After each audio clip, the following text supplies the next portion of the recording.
en fait, moi, j'ai la chance euh, de mutualiser un travail de recherche en sciences politiques, mais aussi un travail de conformité qui est de l'investigation, en fait, sur, euh,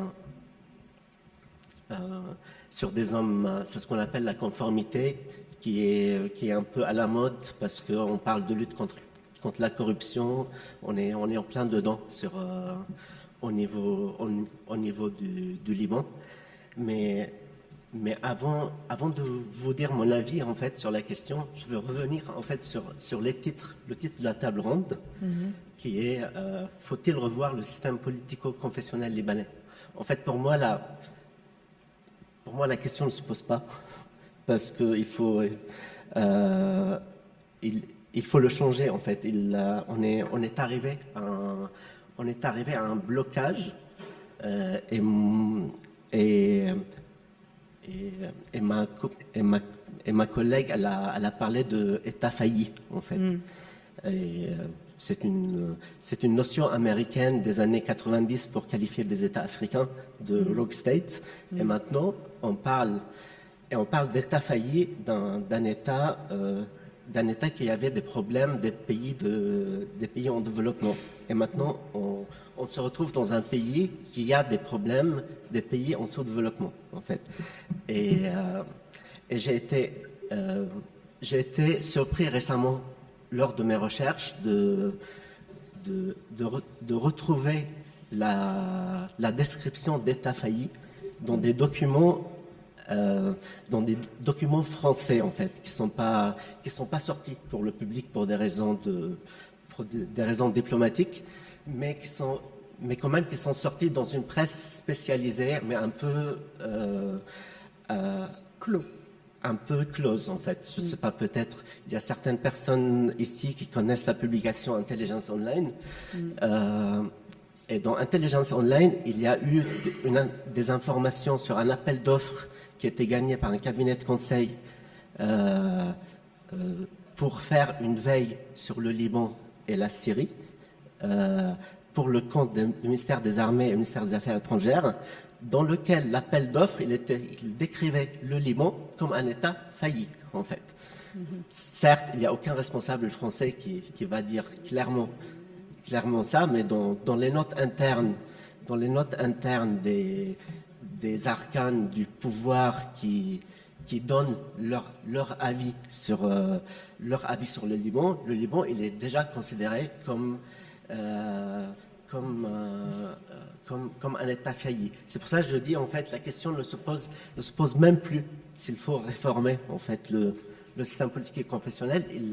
On est à un stade qu'il faut passer à autre chose, en fait. Et tout ce qui se passe depuis 2019 et pour plusieurs institutions internationales comme la Banque mondiale, ils le savent depuis longtemps. Et quand on regarde les mouvements d'argent d'une certaine classe politique libanaise, quand on regarde des mouvements, les transactions financières pas seulement depuis 2019, depuis 2016, on voit qu'on est dans une sorte de délit d'initié géant, en fait, dans lequel elle est impliquée la quasi-totalité de la classe politique libanaise, pour ne pas dire toute la classe politique libanaise, en fait. Et je reviens sur l'autre mot de la table ronde, qui est gouvernance, et qui a son importance, en fait, dans le secteur privé, y inclut le secteur privé libanais. Chaque entreprise, elle met l'accent sur la gouvernance, en fait. Donc, dans tous les rapports annuels de toutes les entreprises de plus de 100 salariés, il y a une partie qui s'appelle gouvernance, en fait.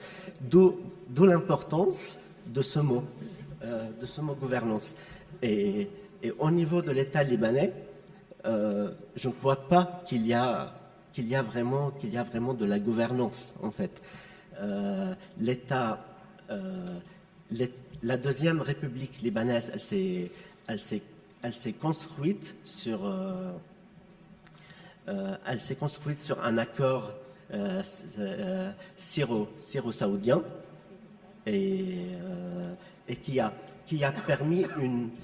permis un partage de pouvoir en fait, mais pas vraiment une gouvernance.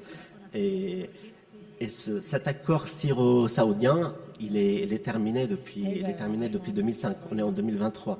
Donc,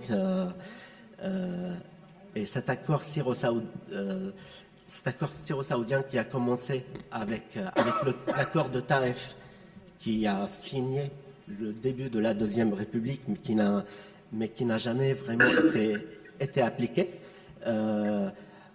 nous montre qu'il faut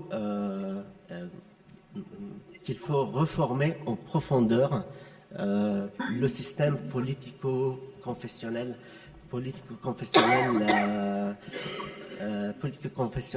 libanais, en fait, parce qu'il tient plus la route, en fait. Et il y a dans toutes les discussions un peu en off, dans les chancelleries internationales, je vous parle des discussions en off parce que vous m'avez présenté comme chercheur associé au Centre français de recherche sur le renseignement. J'essaye et je suis consultant en risque et conformité. Je vais les premières 10 pages de Google de l'information ouverte, elles ne m'intéressent pas en fait. Oui. Je vais aller au-delà. Et c'est donc au-delà, on trouve des informations qui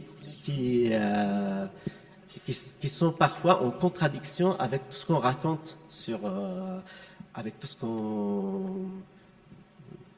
qu'on raconte sur le Liban, en fait. J'entends plein de personnes qui disent que de toute façon, la communauté internationale, elle a toujours trouvé une solution pour nous. Toute cette crise financière, c'est purement politique et elle va s'effacer avec une signature. Une réforme, donc une véritable réforme du système. Oui. C'est ce que vous conseillez aujourd'hui pour sortir de cet état chaotique et faillique que le Liban vit malheureusement actuellement.